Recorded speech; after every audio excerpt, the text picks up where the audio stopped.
to put together some sort of documentary. And while the documentary never really happened, some of the interviews did happen. In the little times in between people meeting each other they hadn't seen for a very long time, before the dance, before performances. And so this is one of those. This interview is with Gloria Caldwell and David Butts, two dancers from the Mama Lou Parks group. And the Mama Lou Parks group, if you're not aware, were some of the sort of keepers of the flame of the dance when it receded and was not as popular. And after the swing era, in the 70s and 80s and in the 90s, the Mama Lou Parks dancers kept the flame alive and kept it going. They're a crucial link in our Lindy Hop lineage. And for me, it was an honor to talk to these dance elders of mine and really get connected even more to the culture of this dance, because it's so much more than just doing the steps. Understanding the culture and respecting it is part of what you have to do if you really want to be good at this dance, if you want to really understand this and be a part of the community. Doing Lindy Hop to me is not just steps, it's trying to step into the culture, at least in the little ways that you can. And so I really hope you enjoyed this interview. You will see that we are not super professional in this, and this is a rough cut. This is sort of what we have of the footage, and we wanted to give it all to you so you can see it. They talk about some really interesting things. I'm sure you'll think of a lot of questions that I should have asked, and when I watched this, I was really sad that I didn't ask them questions as well, but it's great stuff from them. They talk about some great stories. And even at the end, you'll see there's a really abrupt moment. We have only this short amount of time with them over the weekend. And they filled that with this interview, which they were so generous to do. And when they had to sort of rush off, they showed us a little dancing right before they left. It was really amazing. So without further ado, please enjoy this interview with Gloria Caldwell and David Butts.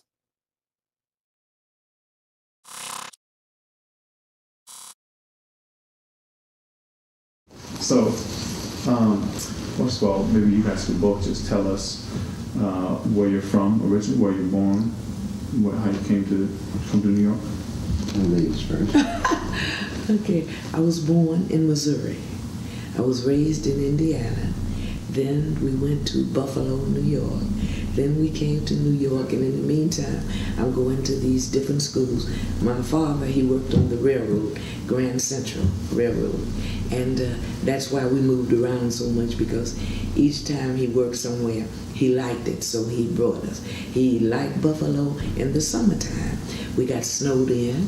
As soon as we got thawed out, about 4 months later, then we moved to New York. So I finished growing up in New York. Went to school here. That's how I met Mama Lou Parks. Okay, she has what you call an after-school center for children. You know, the things that you like to do.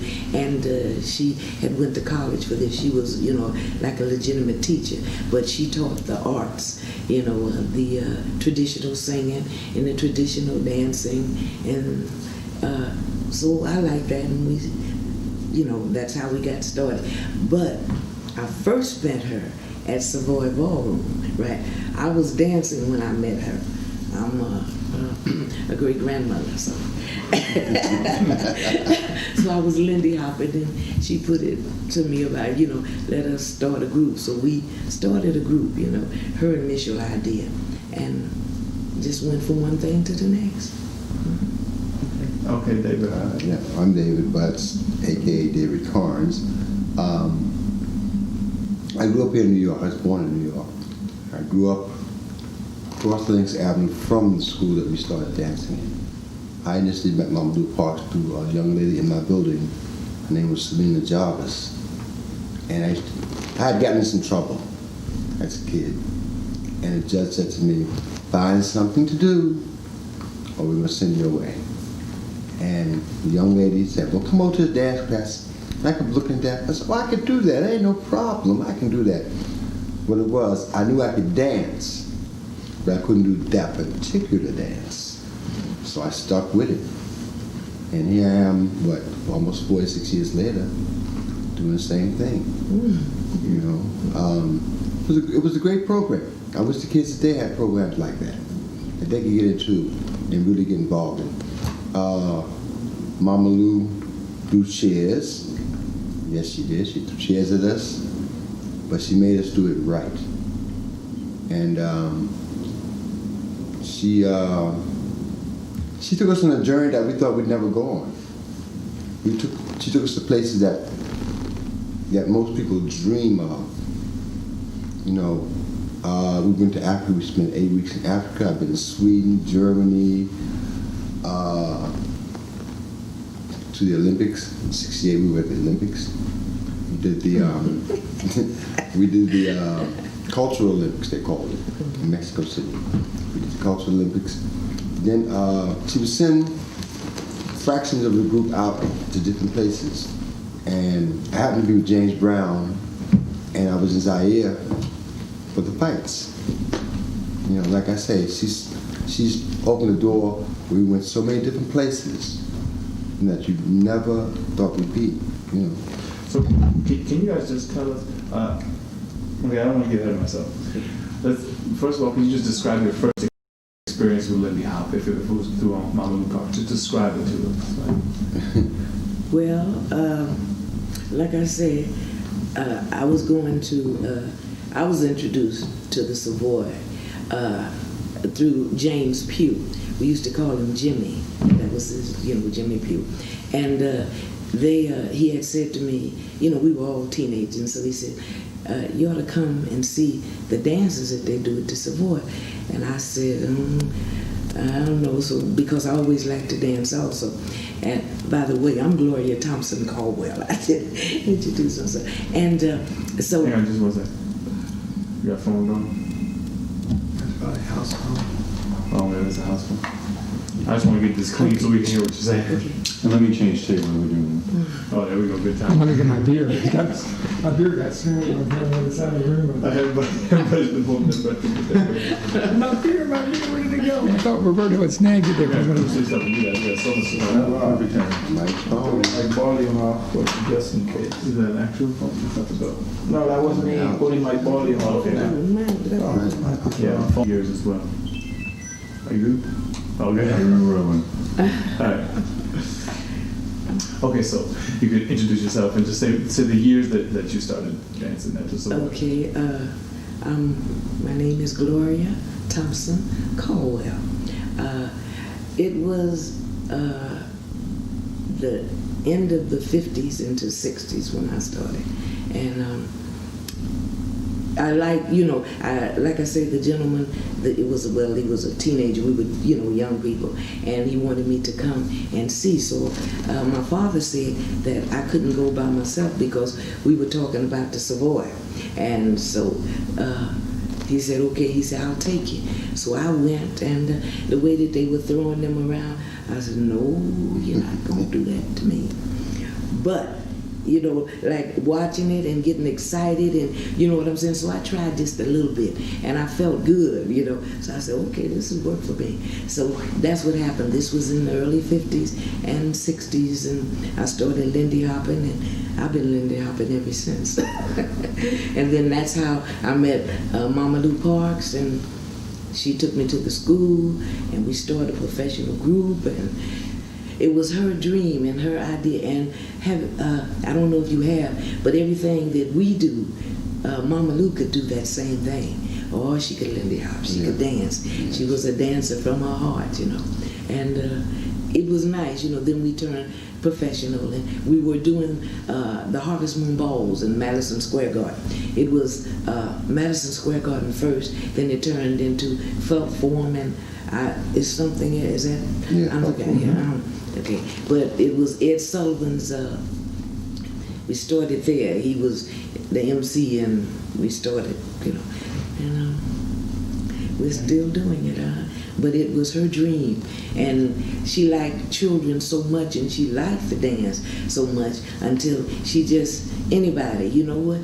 If she met you and she needed a dancer, you'd be dancing. That's just how good she was. If you liked to dance and you wanted to dance, she said, come on. And you would be doing a show on the Apollo Theater.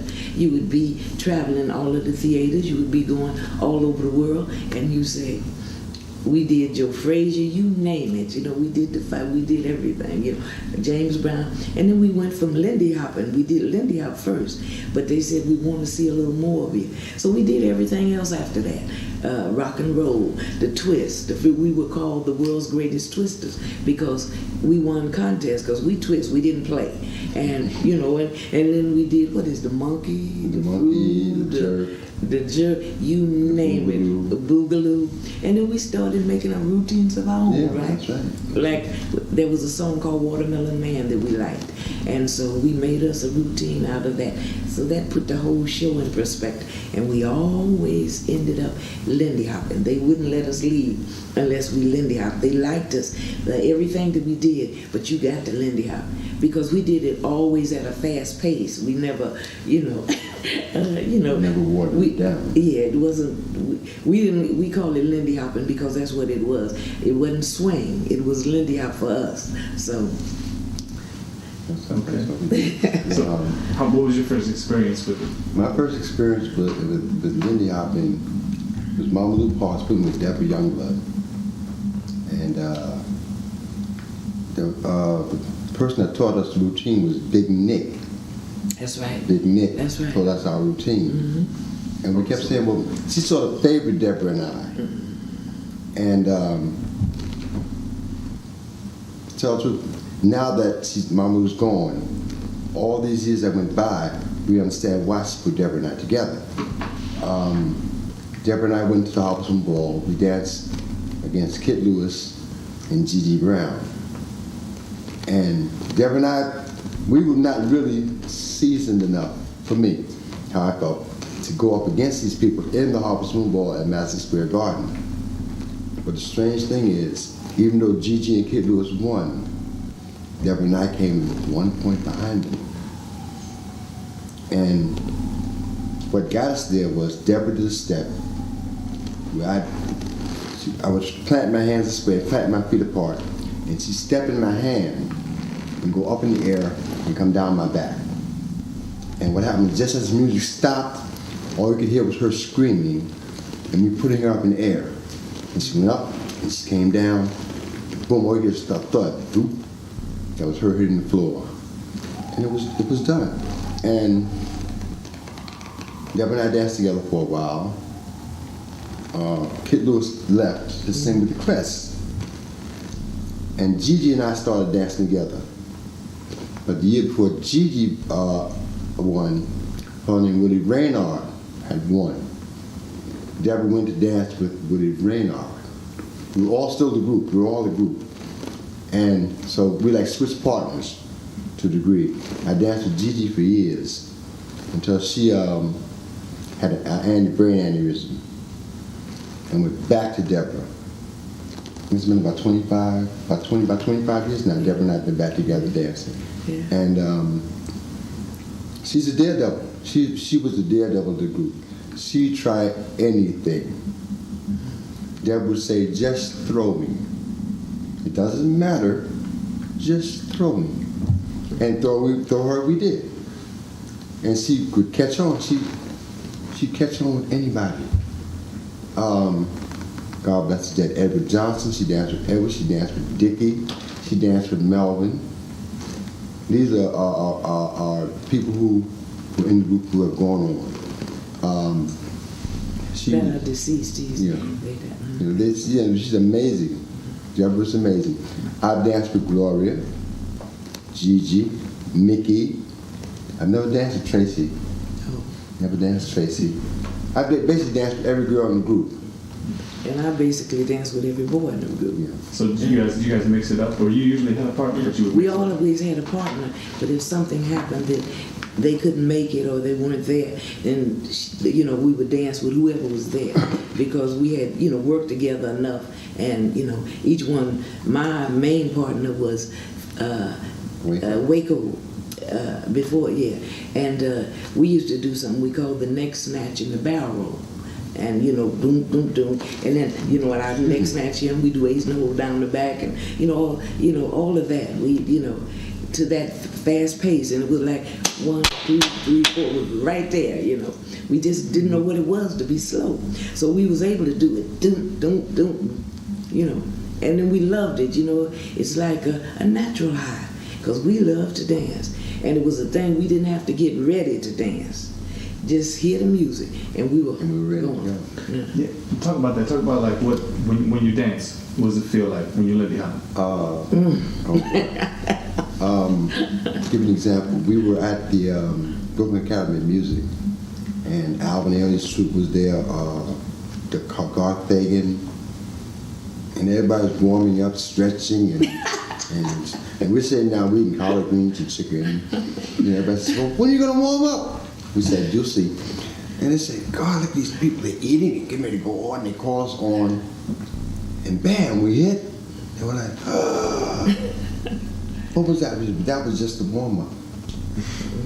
And so all of that, we were so That enthused. was the show. You know what I'm saying? That's the feeling. You know, that was the show that we did. You know, I'd be so involved in it until Gigi, I would take her from the step I'm doing with Deborah, going down the back. I'd bring her through my legs and put her up in the air into Ace in the Hole. Just holding her legs in the air, and she would be saying, "Put me down, put me down." But for me, it made the show. It helped people get more enthused. I was so enthused about it because I figured it brought the people in. See, we danced to bring the people into what we were doing. You know, and that's the prime objective of us. One of the things that we liked about Lindy Hop was it got the audience involved. And the audience enjoyed, you know, seeing it. And they got more excited than we did. And do you guys see yourselves as performers or social dancers, or both? both, I guess. Both. We do a variety of dancing, you know. So, but the Lindy Hop is our favorite.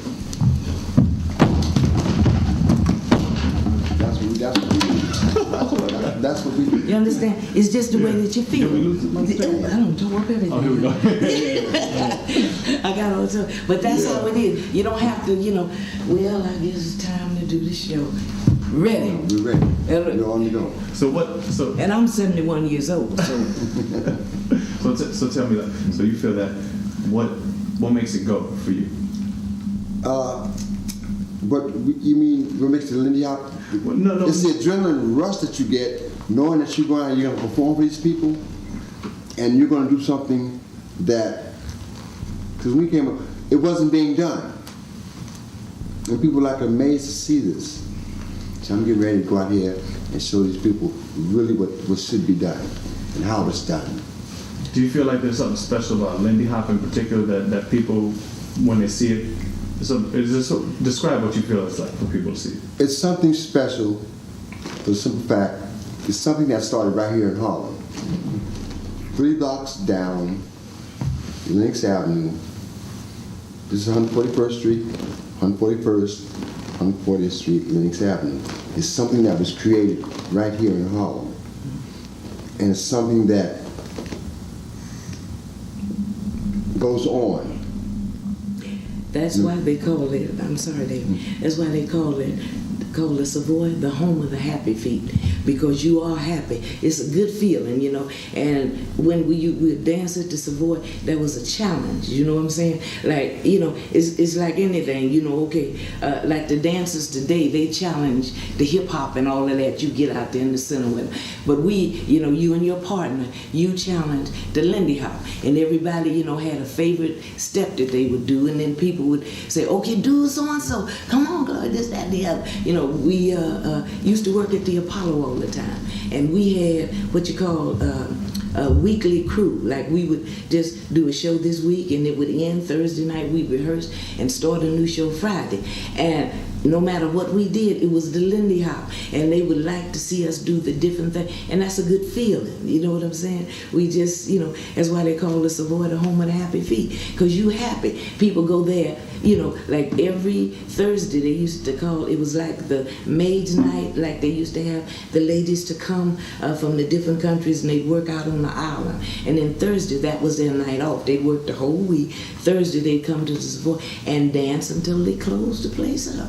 You know, so that's one of the reasons that they would call it home of the happy feet, because you were happy to do it. You danced, you sweat, you wore your shoes out, you wore your makeup out. You just you didn't care how you looked when you finished. You know, you went there cute, but when you finished, you didn't care how you looked. You know, it's how you felt. And then too, with Mama Lou teaching, he kept us out of the street. Yes. From 6 to about 9:30, 10 o'clock, we rehearsed. By the time you got through, all you want to do is go home and go to bed. And you were good and tired. And wait for the next day. Wait for the next day. just before Mama Lou passed away, they called us to the Apollo to do it the amateur night. It's like being a fill-in for, and we were all nervous. We was like, oh, we haven't been done this in so long. And hip hop is coming, and they're doing the what is that? The spinning on the floor and all that. Breakdancing. Breakdancing. Yeah, breakdancing. Well, we don't think they're gonna like us. You know, we were very nervous about it. But when we got through, the people were so enthused. Wow, how did y'all do this? It was a thing that they could do. You know, they practiced what they could do, but we could do what they could do, but they couldn't do what we could do. You know, they couldn't Lindy hop. They would have to learn the Lindy hop. But because we danced and did, you know, the Lindy hop, there was things that they did, the splits and twirling around on the floor and standing on the head. This used to be, that was his favorite step, and he could do it kind of fresh, but Are you good with camera? Okay. so Tell me how you did it first. I was standing on my head. Yeah, tell me what you did. I can't do it now because That's all good. it's a frog stand. You ever heard of frog stand as a kid? Oh, yeah. Yeah, you do frog stand, bounces up here. I used to do it from a frog stand and then go up on my head and I twist. on his head twist. See? And then there's You seen it? See? Yeah, And okay. there's other shows where they said twist is not going to do it. You got to do more than twist. That's what she meant by I got a little raunchy with it. That's how it went. That's all. Like Mama Lou Parks, she was a wonderful woman, but she was a taskmaster also. You know, I don't want to do this, I don't want to do that step. Well, you're going to do that step whether you like it or not. Because I want that step in there. And then once you started to do it, then you liked it, you know. Yeah, tell us a little bit about Mama Lou herself. Mama Lou Parks. Her initials was LOP, Louise Olive Parks Duncanson.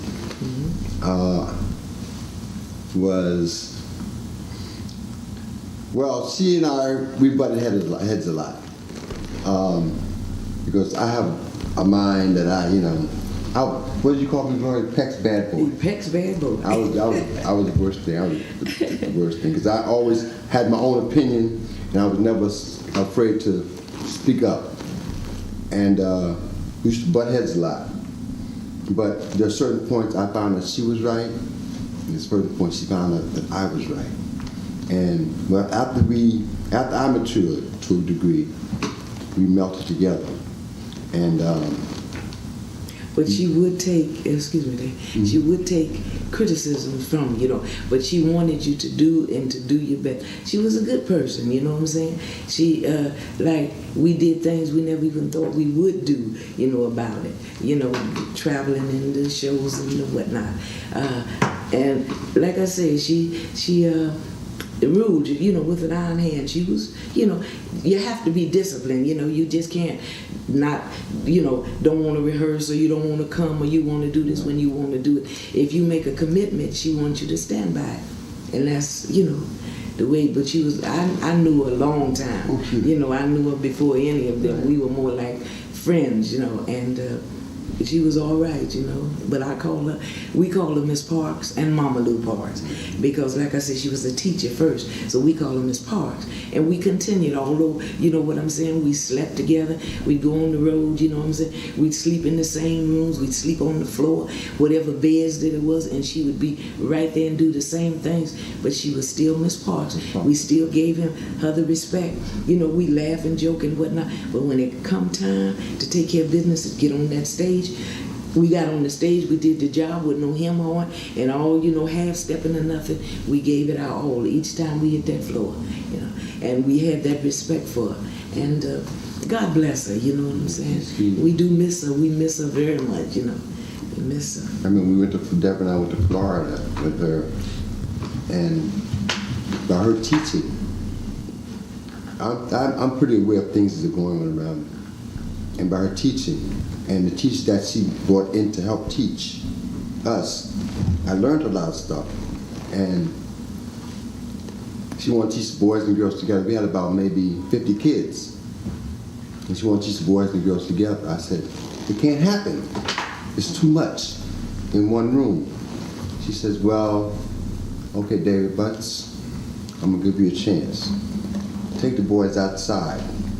You teach them out there and I'll teach the girls in here. And when I came back in with the boys, she says, oh, you really do know what to do with them. You know, she gave me a chance to show that I could also teach kids how to do Lindy. Is that the kind of person she was? She kind of Yeah. Oh, yeah. Yeah, she gave you a chance to show what you could do. Mm-hmm. And if there was a flaw or something that she figured wasn't correct, she'd pull you aside and say, well, try to correct this and try to correct that. This is what you should do. But it was never like, she didn't disrespect the children at all, you know, because when you have a group, you have some people are just naturally gifted who can dance, or you know what I'm saying, keep time. Then you have some who are slow, it's like a school, you know, who are slow, but their heart is there and their mind, you know, and she would take that time, and if not her personally, she would take one of the seniors, the older ones, and tell them, say, take them aside, you know, and teach them. Because like I said, that's why I was saying, if she needed you to dance, if she needed somebody to dance, and somebody was sick or couldn't make it, she said, go put the costume on. You said, but oh yeah, you can. And you know what I'm saying? And in your first taste, by her making you feel, you know, that, oh, but I never, you know, I feel so good. And then eventually you became a part of the group, you know what I'm saying? Because you like that. You know, some people, you know, they couldn't dance, they had 2 left feet. But when we finished with them, they had a left and a right. That's the way she was. It's like me, when the twist came out, I was not a person to do the twist. I did the twist like everybody else in the street. So, in order for me to continue to be a part of that particular part of the show, I had to have a gimmick. And if you remember Andy, at the Apollo, yes, yeah. He took me aside. He showed me how to do that and how to stand on my head. And from then on, I fit in. But when the fly came out, while he's standing on his head, I could do the fly, but I don't know, my body wasn't just tuned for the twist. But when we started to the fly, I could do that. You know, everybody in the group had a niche for something a specialty. special. You know, each time, you know, like a challenge. Everybody had something special that they did. That's what they did. You know. Okay, I want to ask about because I don't want to keep you guys forever, but I do want to ask about like you know, the scene. Think about Lindy Hop, like, has it been, I think a lot of people in the Lindy Hop scene that I'm a part of, they don't know about if it continued much. They know about the Savoy Ballroom. After that, they don't really know what happened. They think it kind of fell off the map. I think it wasn't there, and like, you guys have kind of been there all along. And I know Mama Lou's a big figure now. I wonder if you could like explain a little bit just how Mama Lou figures into that. She never stopped though. See, the Savoy closed. When the Savoy closed, there was, what was it, the Savoy Manor? Savoy Manor. It was a Savoy Manor in the Bronx, okay? And she would rent that, you know, and have rehearsals and get ready. We stayed in the Harvest Moon Ball, you know, that was sponsored by the Daily News. And we stayed in that until they stopped. You know what I'm saying? Everything closed down. But then when all of that closed down, we continued. Small's Paradise. We continued. We never stopped to this day. Even though she's gone, we still continue. You know what I'm saying? Now David and Deborah Youngblood, they're here in New York. Okay, I was living in New Orleans. Okay, so but when they need me or want me to come back, all they do is tell me, say, Gloria, we got this going on, and come back. Now, I might not dance with them for months, years now. Believe me when I tell you, it can be years. But if they call me and want me there the next day, long as you got me a ticket, I'm there. You know what I'm saying? There wasn't no thing about, well, I'll think of this, that, and that. I'm there. They don't even have to, just like now, I'm here, I don't know what we are doing, you know, but Donnelly, do you know Elliot Donnelly? You know, he called me up last month and told, I said, okay, and then just yesterday, he sent me an itinerary. I said, okay, all right, but I didn't know, because that's the way it is. That's your heart, that's your love, and this is the love and respect that we have. This dance has not stopped. The seniors has continued it, and like I said, by me going to New Orleans, it didn't stop me. I just, circumstances, okay, I didn't, you know, like, took me to New Orleans. Someone killed my daughter, I just tell you like that. So my father said, you got to get out of New York, because, you know what I'm saying, the person who they think did it is still stalking around. So we don't want, she had children, she had a child, so they didn't want nobody to, you know, hurt all of us. So that's what took me to New Orleans. Otherwise, I would have still been here. But I come back anytime that they ask me to come back. Anytime. And so, do you guys feel, I mean, you guys preserving Lindy Hop? Yes, we are. Yes, oh yes. Oh Yes. We do it through the kids. Deborah and I teach in Florida at Inner City Children's Tour and Dance Company. It's Florida in Ithaca. Deborah and I go down and we teach the Lindy, and they're carrying it on, because whenever the good man calls us away, they will have it. They will have it, and that way it continues. And we ask them, as they grow older, to carry it on to the next generation. See, because the kids in New York, I don't know, they're not learning at this point. We try to get them out, but for some reason they don't want to come out. Why do you think that is? The facilities that we had are not open today like the kids had. I teach occasionally at another school, the Rock Bay. I teach their school at some times, because they do a concert every year. And Rock Bay, who has gone on, his nephew has me come and teach. As a matter of fact, as I was sick, the Rock Bay's nephew danced with Deborah. I was ill, and I couldn't do the show. And she asked me, David, who can I get to dance with me? You know, I said, well, go get Jerome. And he's from the Rock Bay School of Dance, and he danced with Deborah while I was sick. But we have people who are going to carry this tradition on. And see, there's not a day that somebody isn't thinking about the Lindy Hop.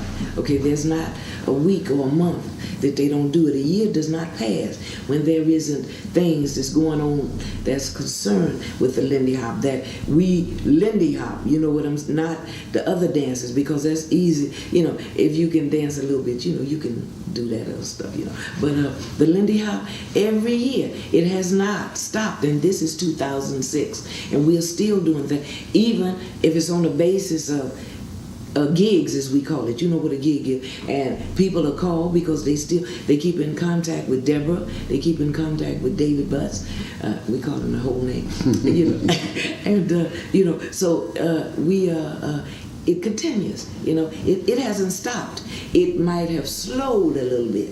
Instead of doing it every week, we do it every other week. That's what I'm trying to tell you. But it has not stopped at all. And what is it, I mean, tell me what it is about Lindy Hop that you think is so important, that you want to hold on to, you want people to have. it's an art form.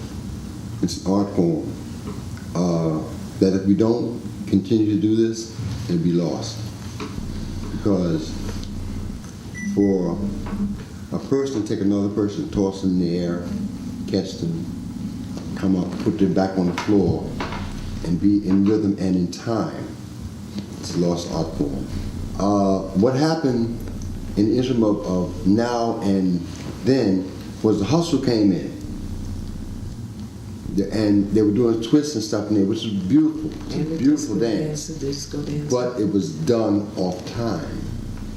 The Lindy Hop, you have to be on time. When you bring your partner out of the air, put it on the floor, you break, everything has to be on time. You have to have that right timing. And then the dance, the Lindy Hop, we've had different things. Okay, there's let me put it like this, not too many things that you can identify with. It goes all the way back to Hells a Poppin', and goes back to when they first started the black and white movies. You didn't even see, you couldn't hear the music, but when you saw those dancers, going 90 miles an hour doing what they were doing, and they were doing it, they wasn't playing. You know what I'm saying? So we brought it down. This is something. It's like everything. If you sing, a certain blues or hip hop or you rap or whatever, somebody's gonna come along and won't do it. You know what I'm saying? That wasn't doing it before. You know what I'm saying? Everybody, they pick up on that culture. So we keep the Lindy Hop going, and they're going to keep on because it's an art form, and it's something that nobody would do. Now they always, people, they tap dance, that, and the ballroom dances and all of that. Nobody wasn't Lindy hopping like we were. There's a difference between Lindy hopping and swinging. When you swing, you stay on the floor. But when you Lindy hop, it's called aerial Lindy, and that means you combine that floor work with air steps. And we continue to do that because it's our thing, It's like Deborah, Dickie, Joy, and I went to Germany for the rock and roll contest. And they were doing the aerials, which is rock and roll. And they were saying, well, the rules is your partner's not supposed to hit the floor and things like that. But we watched them. They danced to rock and roll music like that. And they had a setup to put their partner in the air. They had a setup. They had time to put their partner in the air, catch them, set up, put them down, then jump back to the music. With the Lindy Hop, it's ongoing. There's no setup. Yeah. It's like a drum beat. It's pounded into you. With rock and roll, there's breaking the beat. Okay, here's breathing room right here. Okay, dear. Now I want you to go over there and run to me, and I want you to step in my hand, and I'm gonna grab your arm, and I'm gonna put you on my back. You're not gonna hit the floor. I'm gonna catch you in my legs. I'm gonna set you here. With Lindy Hop, it's let's break off. Here you go. Boom, boom, boom. We're here. There's a big difference. How do you think Lindy Hop is different than other partner dances? What makes it unique, if it is? What makes Lindy unique? One of the things is because you're holding hands. It's something that went out with disco dancing. When you dance disco, my partner's across the room there, I'm over here, but we're having a good time, aren't we? With Lindy, you're holding your partner's hand. You learn to read each other through the hands, or through the way, if I would take Gloria by a hand, right? I could say, Gloria, I'm going to put you around the back. She could tell by the way I broke off, which is breaking off. She can tell if I broke hard, she knows she's going to go hard. If I break off soft, she knows it's going to be easy around the back. So it's done through feelings, through the arms, through reading the eyes. See, it's a thing where you have to feel it in your body. It's all in your body. Feel it. And then it's the speed we do it at. What is that? Kid from Red Bank? Yeah. And jumping into Woodside. That's what we do it to. That's what we learned it off. We learned it from Count Basie being into Savoy. Count Basie, Red Prosser, what is it? Tiny, I can't think of Buddy Johnson, all of the big band members, Stan Kenton, all of these big bands. We are used to dancing with a big band, but now we can dance like this. Just us. Just like that. For as long as you want us to. So it's a feeling. It's a feeling. The man who originally wrote hand clapping for Count Basie, Big one, man. the man who originally wrote hand clapping for Count Basie, he passed away. And he asked us, he had requested that we dance at his funeral. And we danced at his funeral. And Honey Coles came to us and said, this is the greatest compliment somebody's ever paid this group, for me. He said, I've never seen y'all look so wonderful in all of my life. He said, y'all have really learned to really put it down here. Because Honey Coles is a mentor for this group. He's the one that pulled us into the Apollo. That's true. That's true. He pulled us in the Apollo, and he gave us pointers. He helped us and Mama Lou with the little bitty things that we didn't know, because we were so busy with Lindy hopping. He gave us pointers, a little showmanship, because all we know was go out there and do the dance. Wasn't no showmanship about we dance and leave us alone, blah, blah, blah, and do it. So he probably talked to Mama Lou, and Mama Lou brought the information back to us. And it all came together. We became a very popular group. Like I said, we became a very popular group. I want to ask you. I gotta ask you about James Brown. I gotta ask you about Africa. But tell me about it. What was that like going? It was that experience. Man, James is a wonderful person. He's a wonderful person. Can be very difficult to work with. Do you know why we are laughing? It's because we used to think that we could never get tired. You know, we didn't think we could get tired. You know, because we do it and we were still ready to go. Believe me when I tell you, when they say the hardest working man in show business, honey, let me tell you, not only was it hard work, you know, the hardest working man, we rehearsed. When we wasn't working, we was rehearsing. And we wasn't rehearsing, we was traveling and nodding. And then we rehearsed, and then because I guess he could never have achieved, or not guess, I know he could not have achieved, you know, like what he did by working that hard. Because, you know, his band was like this, you know, boom, boom, you know, and if he, it would, each thing meant something, you know, and it was all right there, no matter how fast or how slow, whatever it was. Well, you've heard the band, so you know. But it didn't come, what you say, just, well, taking it like a daisical or, you know, whatever. You rehearsed. You understand? You rode the bus. You ride here from California. You get off. You rehearsed. And then you did the show. And then you got on the bus and you rode. So that's the thing. You understand? But it was a wonderful experience. We liked it. He just, you know, but you young. You know, you said, well, okay, let's get a break. Wasn't none of that. If you're going to do it, because when he presented his show, he wanted to be right there. His show. And if you're seeing any stuff like this, that's fine. You know, you're being fired because you missed the note, you missed the beat. You understand? When the music, da-da, ain't no da-da, ain't none of that. None of that. And it was the same thing with the dancers. And we went all over the world with him. He was crazy about us, you know. Yeah, you had to watch it. You had to dance over here and watch him. and smile at your audience, look at your audience, and have the same eye at your audience and at him at the same time. Because you know his signals. That's right. You told when he was going to stop. You had to, okay, you're going to stop? Go. Let's go. That's right. Wherever he did the break at, that's when it was a must.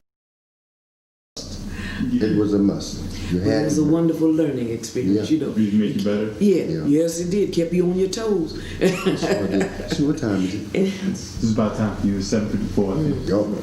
And then that also kept you from getting into trouble because you was too tired.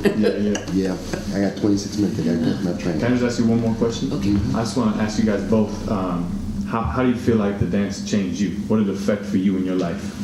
Did it change you? What did it do? Let me out. Better person. It kept my anger down because I was a sort of rough and ready, you know, let's kill, let's beat up somebody. So it kept me to a point where I was too tired to go out there and find somebody to beat up. You know, I mean, I had my moments, but it kept me calm because and as I got older and started hanging out, you know, people say, well, I'm going to the show, I can't be bothered right now. I see you when I get back. And I go do the show and come back to the party. They say, why are you sitting down? I'm just so tired, I don't feel like partying. Well, it just kept me tired. You understand? I mean, you know, when I wasn't doing it, you know, I was tired or trying to figure out, you know, I helped design, you know, I used to design the costumes for the dancers and whatnot. So what I do is, work on something and try to get a nap. But it kept, you know what I'm saying, get ready. You know, you were all pumped up and keyed up to do the next show, all keyed up to do the next day. Even the rehearsals, you was happy to go to a rehearsal and do something over and over again until we got it, just, you know, like Mama Lou wanted it or James Brown wanted it. But it was a good thing, and we really enjoyed it. You know? Do you think it changes everybody? Some people. Some. Some people. Some. If it's something that they like, it's like, you know, but some. It's like anything else. It's like a cigarette. I'm addicted to cigarettes. I like cigarettes. I gave up drinking, so I have cigarettes left. I like cigarettes, so I stick with cigarettes. I like to dance, so I'm going to stay with dance. And dance is like a habit, a healthy habit, because you enjoy it. You say, well, I have a certain amount of vanity. I don't want to get fat, so I dance on my job when there's nobody there. I'm twisting and jumping around, knowing that I may hurt, damage something soon, but I'm still jumping around. I'm in my house dancing. I do the same thing. You know, even when I wasn't traveling, excuse me, Dave. Even when I wasn't traveling with them, you know, when I was in, my husband would tell you, I'll dance and he'd, okay, all right, because that's what I love. But I never smoke or drink, so I'm all right. About that, I didn't have that. Dancing was my habit. And people say, how do you smoke and do a show like that? Because my doctor would say, are you still smoking? I said, yes, I am. He says, well, your lungs are pretty, you know. I said, for the years you smoke, your lungs are good. I said, Doc, sometimes I dance, and I get out there and jump around, and there's a big puff of smoke comes out. He says, that's the smoke that was gathered up in your lungs all that time. But dancing is a habit. It's a good habit. You feel like some people get it, some people don't, or everybody can connect to it?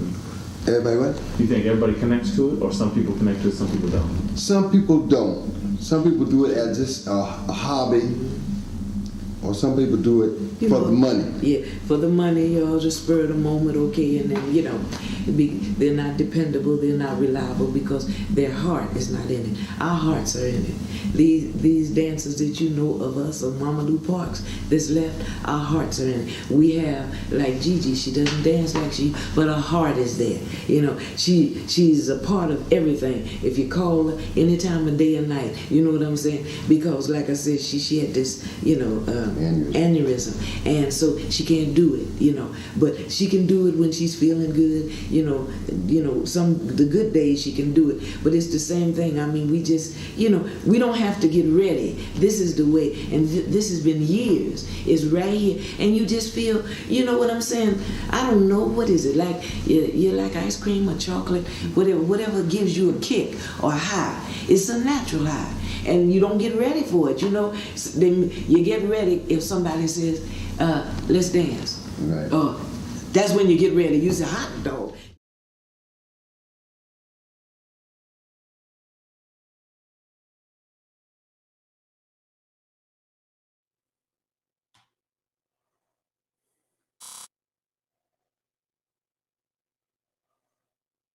Hope you enjoyed that. Once again, that was Gloria Caldwell and David Butts. And before we move on, when we finished that interview, we had to get out of there. They had many things to go do, and they performed that evening. But before they left, they actually did an impromptu performance just to prove that they were always ready. So we're going to show you that. It has no sound, and we just scrambled to get it on camera. But take a look at it right here. They busted this out without any preparation and just showed it to us right away, just to show that they were always ready.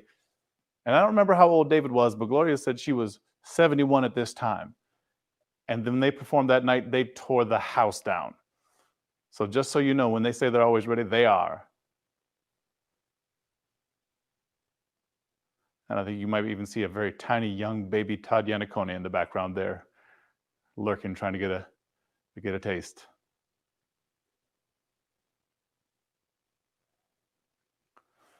They're doing a classic stops routine there that they made famous and did all the time.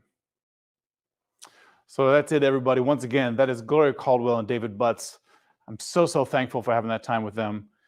I would have loved to ask them very much more, but seeing that again brings back a lot of memories. It was a really, really special time, and I'm really glad that you all are able to get a little taste of what they were able to share. Naomi dropped some links in the chat there. Please check them out. There's more video of them dancing, and it's really, really amazing to see what they can do. For now, it's time for us to move on to some more dancing.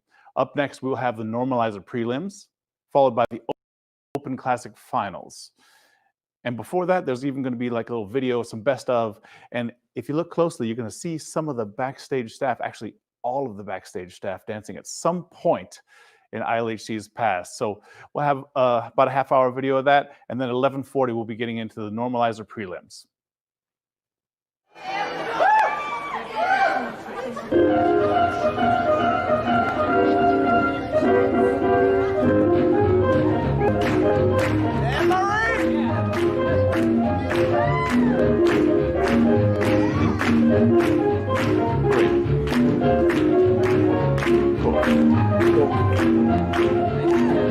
That's all good. That's all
We continue this little mellow session as we play the second movement titled The Groove Juice Special.